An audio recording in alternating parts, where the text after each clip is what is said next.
오늘 덴마크 수상이 취임식을 하는 날이었습니다. 국왕이 손에 성경을 올리고서 수상에게 이야기를 했습니다. 손을 성경 위에 올리십시오.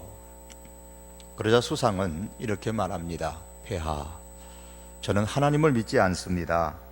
그래서 이 성경 위에 손을 올릴 수는 없습니다.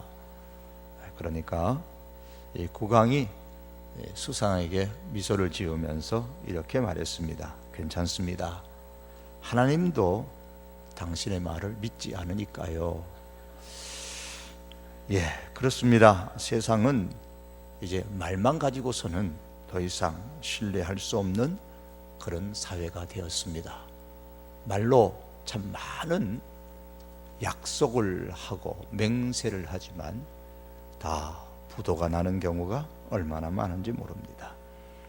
지금 우리나라는 대통령 후보들이 모두 장밋빛 공약들을 말하는데 그 말대로 대통령 되시는 분이 또 혹 되지 못하는 분들이라 할지라도 참 정치를 하면서 말에 참 신뢰성 있는 모습으로 그렇게 정치를 하고 또 그것처럼 우리나라가 변화되어졌으면 정말 좋겠습니다. 하지만 이 사회는 지금 어떤 사람이 무슨 말을 하면은 정말인가? 라고 먼저 의심을 하게 됩니다. 이런 시대에 정말 신뢰할 만한 것을 신뢰하며 산다는 것이 얼마나 신나는 일이고 복된 것인 줄 모릅니다. 복음이라는 것은 기쁜 소식이란 말입니다. 기쁨을 주는 좋은 소식이라는 뜻이죠. 복음은 단지 사람들의 어떤 고단한 삶의 고통을 잠시 잊게 해주는 환각제나 진통제가 아닙니다. 복음은 사람의 생명을 좌우하는 이 시대에 신뢰할 수 있는 약속의 말씀입니다. 우리는 복음이라고 말하면 성경 전체를 일컬어서 말합니다만 특별히 좁은 의미에서 복음이라고 하면 우리의 구원과 관련되어진 예수님의 죽음과 부활과 연계된 말씀을 복음이라고 합니다. 예수님께서 우리 죄를 위하여서 죽으셨습니다. 오늘 3절 말씀에 내가 받은 것을 먼저 너희에게 전하였노니 이는 성경대로 그리스도께서 우리 죄를 위하여 죽으셨다고 했습니다. 바울은 이미 받은 것을 1절과 2절의 말씀에 보면 고린도 교회 성도들에게 전했습니다. 그 복음을 듣고서 믿고 굳게 서 있는 사람들이 있음에도 불구하고 또다시 바울은 3절에서 전한다고 말씀하고 있습니다. 복음은 우리가 한번 듣는 것으로 끝나는 것이 아니라 알고 있고 또한 그 복음 가운데 서 있다고 할지라도 끊임없이 복음을 듣고 또 들어서 우리의 마음에 새기고 또 새기면서 살아가야만 합니다. 하나님께서 사람의 몸을 입고 세상에 오셔서 십자가의 잔인한 고통을 겪으시고 돌아가셨습니다. 그분이 예수님이십니다. 요한복음 19장 34절은 예수님의 죽음에 대해서 그중 한 군인이 창으로 옆구리를 찌르니 그 피와 물이 나오더라고 했습니다. 어떤 사람은 이 말씀을 인용하면서 예수님의 죽음의 사인은 단지 피를 너무 과다하게 흘리셨기 때문이 아니라고 하면서 창으로 옆구리를 찌르니 피와 물이 나왔다는 것은 심장이 터졌음을 의미하는 것이라고 했습니다. 즉 심장이 터져서 물과 피가 횡격막에 고여 있다가 창에 옆구리가 찔리게 되니까 그 옆구리로 그냥 물과 피가 쏟아져 나왔다라는 말입니다. 예수님은 심장이 터질 정도로 십자가에서 고통을 겪으시다가 마침내 그 심장이 견디다 못해 터져서 돌아가셨습니다. 그 이유가 무엇입니까? 오늘 본문 3절은 말씀합니다. 그리스도께서 우리 죄를 위하여 죽으시고, 우리 죄를 위하여.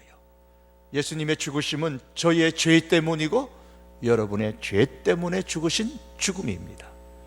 예수님은 자신의 죽음에 대하여 자기 목숨을 많은 사람의 대속물로 주기 위함이라고 이미 십자가를 지시기 전에 제자들에게 말씀하셨습니다.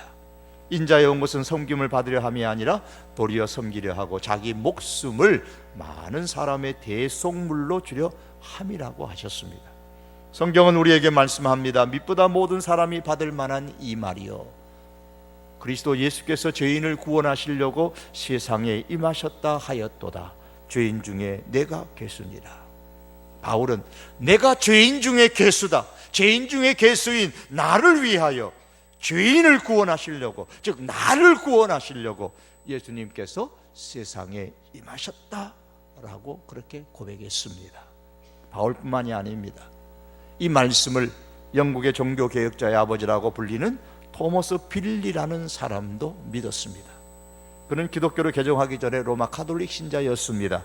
그가 케임브리지 대학교에 재학하던 중에 당대 인문주의자였던 에라스무스가 번역한 라틴어 성경을 읽는 중에 오늘 본문 오늘 디모데전서 1장 15절 말씀을 보게 됐습니다. mit보다 모든 사람이 받을 만한 이 말이여, 그리스도 예수께서 죄인을 구원하시려고 세상에 임하셨다 하였도다. 죄인 중에 내가 괴수니라. 이 말씀을 빌리가 읽다가 더 이상 가슴이 벅차서 성경을 읽을 수가 없었습니다. 그는 이렇게 고백했습니다. 그렇다, 나도 바울처럼, 아니 죄인 중에 괴수인 바울보다 더 악한 자구나. 그러나 예수 그리스도께서 나를 대신하여 십자가에 죽어주심으로 내 죄가 덮였구나. 하나님께서 그 죄를 잊으셨구나, 기억하지 않으시는구나, 이렇게 감격하며 고백했습니다. 사랑하는 성도 여러분, 바울이나 토마스 빌리만이 아닙니다. 모든 사람은, 저도 여러분들도 다 하나님 앞에서 죄인입니다. 이같이 죄인을 구원하시려고 예수님께서 세상에 임하셨습니다. 그리고 십자가의 죽으심으로 예수님을 믿는 우리의 죄가 다 덮어지고 다 씻어지고 다 용서되었습니다. 이것이 복음입니다. 올해가 종교개혁 500주년이 되는 해죠. 많은 곳에서 종교개혁 500주년을 기념하는 학술 행사도 하고 종교개혁의 흔적을 찾는 탐방 행사도 펼쳐지고 있습니다. 종교개혁은 마틴 루터에 의해서 시작되었습니다. 물론 루터 이전에 종교개혁을 주장했던 사람들이 있었습니다. 예를 들면 프랑스의 피에르 왈도라는 사람이나 영국의 성경 번역자였던 위클리프나 혹은 보헤미아, 지금의 체코의 얀 후스나 혹은 이탈리아의 샤보나롤라 같은 그런 전 종교개혁자들이 있었습니다. 종교개혁 이전에 종교개혁의 신앙을 가지고 외쳤던 사람들이 있었어요. 예컨대 얀 후스 같은 사람은 루터의 종교개혁이 일어나기 100여 년 전에 이미 가톨릭 교회를 향하여서 물질로 죄를 용서받는다고 가르치지 말고 참된 회개를 하도록 가르쳐야 한다고 강조했고, 교회의 머리는 로마 교황이나 베드로가 아니라 오직 그리스도만이 교회의 머리라고 강조한 바가 있었습니다. 이런 종교개혁 이전에 종교개혁의 신앙을 가지고 활동했던 사람들이 있었지만 일반적으로 루터를 종교개혁의 시발점으로 봅니다. 이 시도사였던 루터에게는 항상 늘 고민이 있었습니다. 하나님께서 나의 행동에 대하여 정말 만족하실까? 만일 하나님께서 공의로우시다면 과연 내가 행하는 이것이 하나님 보시기에 의롭게 여기실 만한 것이 될 수가 있을까? 늘 그 고민 가운데 살았습니다. 그리고 조금이라도 잘못을 하면은 불안과 괴로움을 떨쳐버릴 수가 없었습니다. 이런 고민을 하는 중에 하나님께 많은 기도를 했습니다. 그 중에 로마서 1장 17절의 말씀을 통해서 깨달은 바가 있었습니다. 아하, 사람의 선한 행동이 아니라 예수님을 믿음으로 하나님께서 그에게 구원을 베풀어 주시는구나, 이 사실을 깨달았습니다. 하나님께서 예수님을 믿는 나를 얼마나 사랑하시는지 여러분 알고 싶으십니까? 그러면 성경을 돌아가서 읽으시기를 바랍니다. 성경에 그 내용이 기록되어져 있습니다. 예수님께서 우리 죄를 사하시려고 대신 십자가에서 돌아가셨습니다. 그리고 장사 지냈다가 그리스도께서 사흘 만에 다시 살아나셨습니다. 이것이 복음입니다. 오늘 4절 말씀은 장사 지낸 바 되셨다가 성경대로 사흘 만에 다시 살아나셨다고 했습니다. 만일에 예수님께서 부활하지 않으셨다면 사람들은 예수님의 죽음에 대해서 어떤 생각을 하였을까요? 유대인들은 예수님을 거짓말장이로, 사기꾼으로, 사람을 현혹하며 살다가 하나님의 저주를 받아서 죽었다고 생각했을 것입니다. 그렇게 생각하는 이유는 예수님은 십자가라는 나무에 매달려 죽으셨기 때문입니다. 신명기 21장 23절에 보면 나무에 달린 자는 하나님께 저주를 받았음이니라 라는 말씀이 있어요. 이 말씀에 근거해서 유대인들은 나무에 달려 죽는 사람은 하나님의 저주를 받아서 죽은 것이라고 생각했습니다. 이 성경을 너무나 잘 아는 대제사장들과 서기관들이었기 때문에 그들은 끝까지 예수님을 십자가에 못 박아 죽여야 한다고 백성들을 선동하고 빌라도를 압박을 했던 겁니다. 십자가가 나무였기 때문이죠. 대제사장들과 서기관들의 계획대로 드디어 예수님은 십자가에 돌아가셨습니다. 그리고 만일에 부활도 없고 죽으심으로 모든 것이 끝나버렸다면 결국 유대인들의 기억 속에 남아있는 것은 예수님은 나무에 매달려 죽은 사람이다 라는 것이겠죠. 그러면 나무에 달려 죽었다면 그러면 하나님의 저주를 받아 죽은 사람이다. 이게 예수님에 대해서 남아있는 마지막 결론이 되었을 것입니다. 이에 대해서 성경은 갈라디아 3장 13절에서 말씀합니다. 그리스도께서 우리를 위하여 저주를 받은 바 되사 율법의 저주에서 우리를 속량하셨으니 기록된 바 나무에 달린 자마다 저주 아래 있는 자라 하였습니다. 이 말씀은 예수님은 나무에 달려 죽으셨기 때문에 하나님의 저주를 받은 것이 맞다. 신명기 말씀을 인용하면서 그 말씀대로 예수님은 나무에 달려서 하나님의 저주를 받았다. 그런데 예수님께서 받으신 저주는 예수님 자신의 죄 때문이 아니라 우리를 속량하기 위해서 우리의 죄를 대신 갚아주기 위하여서 받으신 저주이다 라고 이렇게 갈라디아 3장은 설명을 합니다. 그러나 예수님께서 부활하지 않으셨다면 이 말씀조차도 아무 설득력이 없었을 것이고 소용이 없었을 겁니다. 또한 반면에 유대인이 아닌 로마인들이나 기타의 이방 사람들은 예수님께서 부활하지 않으셨다면 예수님의 죽음은 단지 이스라엘의 한 젊은이로서 이스라엘의 독립을 위해 정치적으로 백성들을 선동하다가 로마에 대한 반란죄로 처형된 죄수 정도로만 여겼을 것입니다. 더 나아가서 만일 예수님께서 부활하지 않으셨다면 설령 예수님의 죽음이 자신의 죄 때문이 아니라 사람의 죄를 속하기 위한 대속의 죽음이라고 할지라도 그것을 증명할 길이 없습니다. 다시 말해서 예수님께서 부활하지 않으셨다면 하나님은 예수님의 죽음을 어떻게 평가하실 것인지에 대해서 우리는 알 길이 없는 것이죠.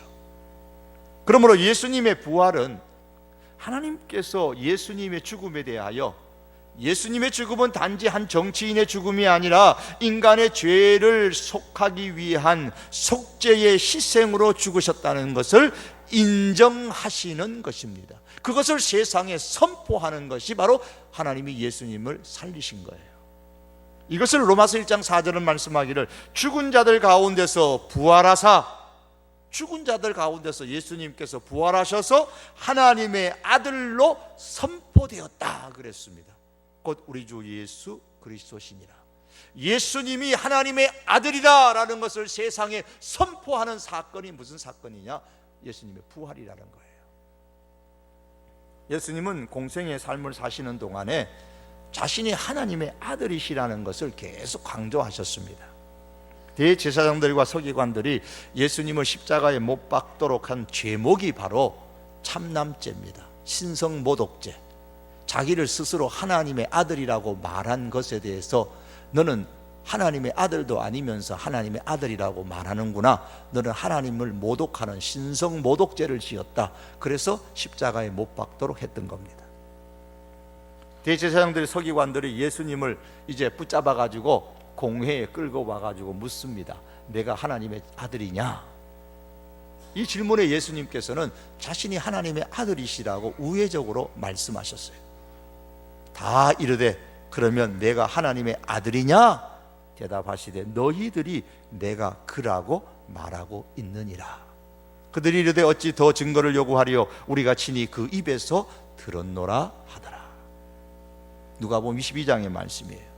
유대인의 관점에서 볼 때에 예수님을 십자가에 못 박도록 내어준 제목, 그것은 스스로 예수님 스스로 자신이 하나님의 아들이라고 했다는 데 있어요.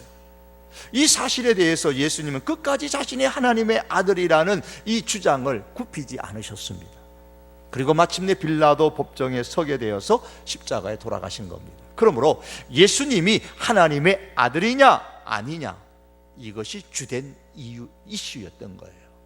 다시 말하면 예수님이 하나님이냐 아니냐, 이것이 주된 이슈예요. 왜? 하나님의 아들은 곧 하나님이시니까요. 예수님이 십자가의 죽음으로 모든 것이 끝났다면 예수님은 하나님의 아들이 아닌 거예요. 왜 그렇죠? 나무에 달려 죽은 사람은 하나님의 저주를 받은 사람이라고 생각을 하는데, 하나님의 아들이 어떻게 하나님의 저주를 받을 수가 있냐는 거죠. 예수님이 십자가에 달려 죽었다는 것은 하나님의 아들이 아니다라는 것을 증명하는 것이 아니냐는 거예요.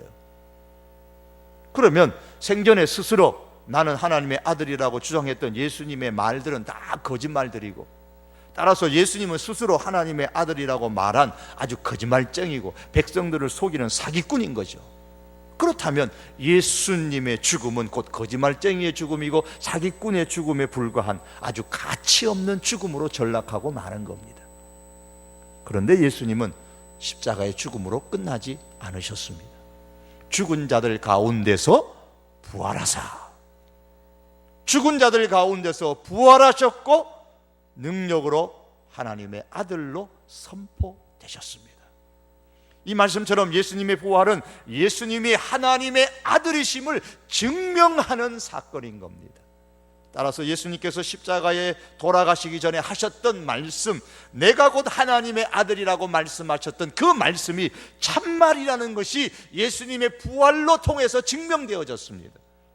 그리고 하나님의 아들로서 자신의 죽음은 많은 사람을 구원하기 위하여 죽을 것이라고 생전에 말씀하셨던 그 말씀도 부활로 인하여 사실임이 증명되어졌습니다.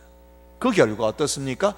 예수님의 죽음은 거짓말쟁이의 죽음도 아니고 사기꾼의 죽음도 아니고 자신의 죄 때문이 아니라 그분의 말씀처럼 인간의 죄를 대신하여 속량하시는 대속의 죽음이었음이 부활로 증명되어졌습니다. 그렇습니다. 예수님은 우리를 의롭다고 인정하시기 위하여 다시 살아나셨습니다. 성경은 말씀합니다. 이제 예수는 우리가 범죄한 것 때문에 내줌이 되고 또한 우리를 의롭다 하시기 위하여 살아나셨느니라. 사랑하는 성도 여러분, 다시 살아나신 예수님을 믿는 사람은 누구든지 구원을 받습니다. 내가 만일 내 입으로 예수를 주로 시인하며 또 하나님께서 그를 죽은 자 가운데서 살리신 것을 너의 마음에 믿으면 구원을 받으리라. 믿으면 구원을 받는다고 했습니다. 예수님의 부활에 대한 믿음이 우리를 구원합니다. 예수님의 부활을 믿는 은혜가 우리들 가운데 있기를 바랍니다.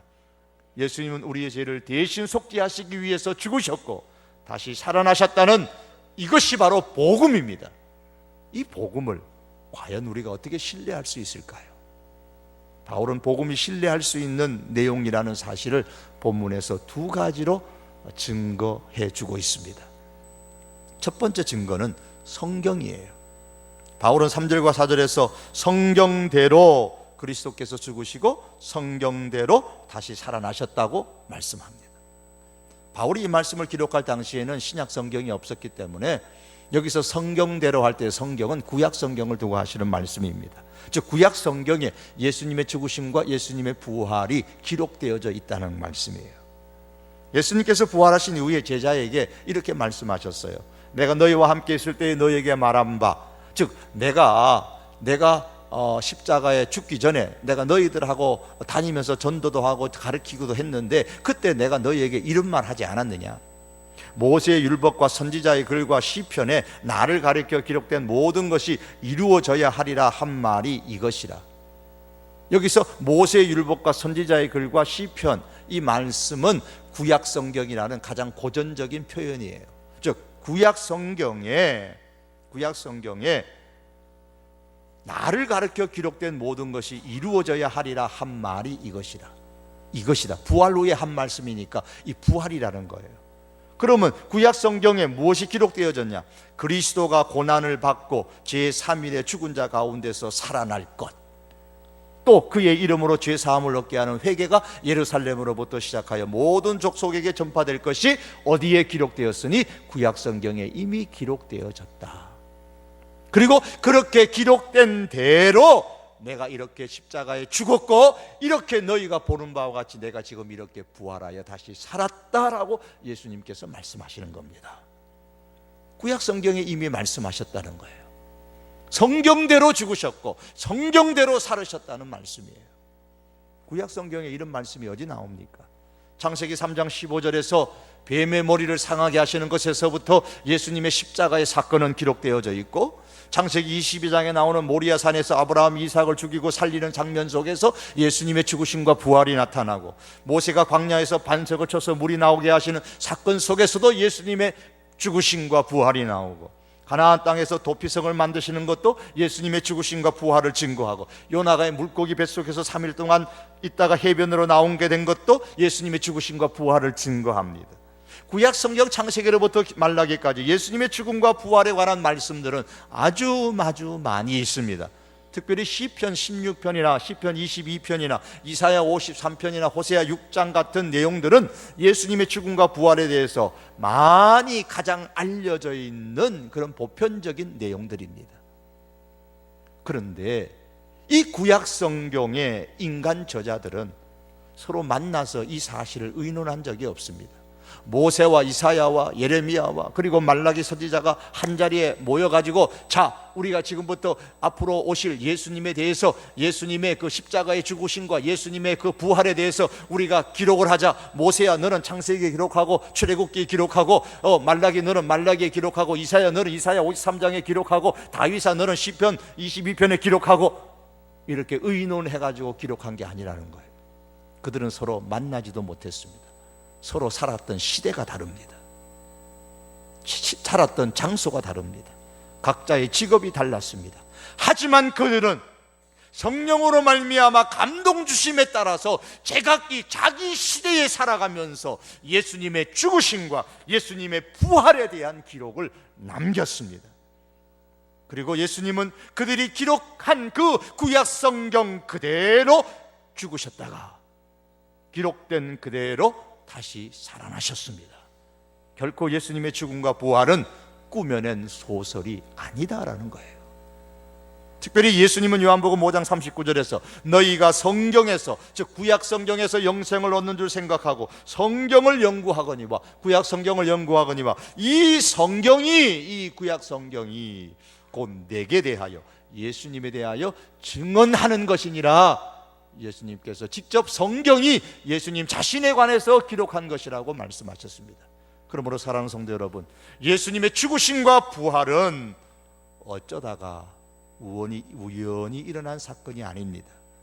하나님의 영원한 계획 속에서 기록된 성경의 말씀에 따라 그대로 실현되어진 복음입니다. 이 복음을 믿을 수 있기를 바랍니다. 또한 바울은 이 복음이 얼마나 신뢰할 만한 것인가를 제시하는 증거로서 예수님의 죽으심과 부활을 직접 목격한 사람들이 많다는 것을 오늘 본문에서 제시했습니다. 5절에서 8절에 보시면 바울은 부활하신 예수님을 목격한 많은 사람들의 이름을 열거하고 있죠. 이 말씀에 의하면 적어도 500여 명 이상, 한 번에 500여 명 형제들에게 보여줬다고 했으니까 적어도 500여 명 이상이 부활하신 예수님을 목격했습니다. 이들의 이름을 가만히 보시면 복음서에서 볼 수 있는 예수님의 부활을 첫 번째 목격했던 그런 여인들의 이름은 하나도 나오지 않습니다. 그렇다면 이런 여인들의 숫자까지 포함하면 부활하신 예수님을 목격한 사람들의 숫자는 훨씬 더 많이 늘어납니다. 율법에서는 어떤 사건이 이게 진짜냐, 이게 믿을 수 있는 거냐, 그걸 확증하기 위해서 두세 명의 증인을 세우라 그랬습니다. 두세 명의 증인을 합법적으로 세우면 그 사건은 믿을 수 있다, 그렇게 확정하라고 했습니다. 신명기 19장 15절의 말씀에 두 증인의 입으로나 세 증인의 입으로 그 사건을 확정할 것이며 라고 했습니다. 그렇다면 예수님의 부활은 두세 명이 아니라 500명도 훨씬 넘는 사람들의 증인이 있습니다. 예수님께서도 부활하신 이후에 자신의 부활을 이제 증거를 삼아야 되는데, 예수님이 누구보다도 성경을 잘 아시잖아요. 두세 명의 증인에게만 자신의 부활을 보여줘도 되는데, 두말하지 않도록 하기 위해서 500여 사람이 넘는 사람들에게 자신의 부활을 보여주어서 증인으로 삼으셨습니다. 여기에 더 어떤 증거가 필요하냐는 거죠. 말씀에 의하면, 구약의 말씀에 의하면 더 이상의 증거가 필요 없다는 말씀입니다. 진짜라는 거예요. 여러분, 죽은 사람은 산 사람 앞에 뼈와 살을 가지고 나타날 수가 없습니다. 예수님은 한꺼번에 500여 명의 사람들 앞에 나타나셨습니다. 예수님께서 부활하셨기에 가능한 일이었습니다. 제가 지난 주중에 부흥회를 갔다 오면서 그 교회 집사님과 식사를 하면서 그 부집사님이 그런 말씀하시더라고요. 목사님, 저는요 구원의 확신이 없으면서 교회를 다녔어요. 구원의 확신이 없어도 11조도 하고 구원의 확신이 없어도 열심히 교회 봉사를 했다는 거예요. 그런데 그렇게 부흥회를 다니는 중에 어느 날 제가 다니던 부흥회 아니고 어느 부흥회 때에 부흥 강사님이 천국에 가서 생명의 면류관을 써야 되는데 배털모자를 쓰는 사람이 있다고 하는데, 그 말을 듣고 저는 교회 와가지고 하나님께 기도했대요. 하나님, 저는 개털보다 좋으니까 제발 천국에 좀 가게 해서 주십시오. 천국에 가서 저는 개털모자, 면류관 그런 건 제가 바라지도 않고 개털모자라도 썼으면 좋겠습니다. 그러면서 늘 기도를 했대요. 그렇게 기도하며 또 신앙생활을 하는데 어느 날 돌아보니까 자신도 모르게 구원의 확신이 있더라는 거예요.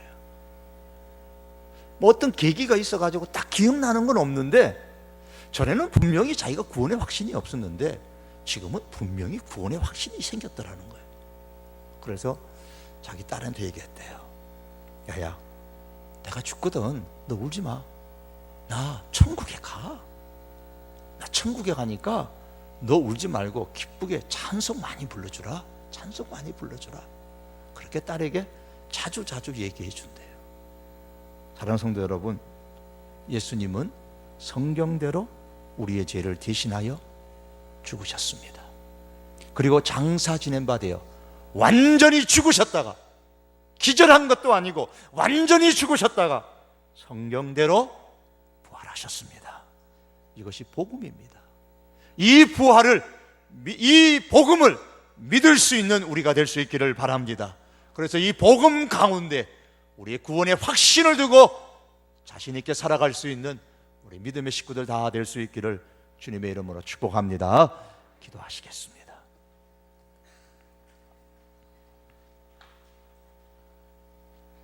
성경대로 예수님께서 우리의 죄를 대신하여 십자가에 돌아가셨고, 장사 지낸 바 되었다가 성경대로 다시 부활하셔서 하나님의 아들 되심을 선포하시고 우리를 의롭게 하시고 믿는 자를 구원하시는 줄 믿습니다. 주님, 이 복음 위에 우리의 신앙을 세우게 하시고 구원의 확신을 가지고 우리가 신앙생활하고 예배하고 당당하게 승리하며 살아가는 하나님의 사람들 다 되게 하여 주시옵소서. 예수님의 이름으로 기도합니다. 아멘.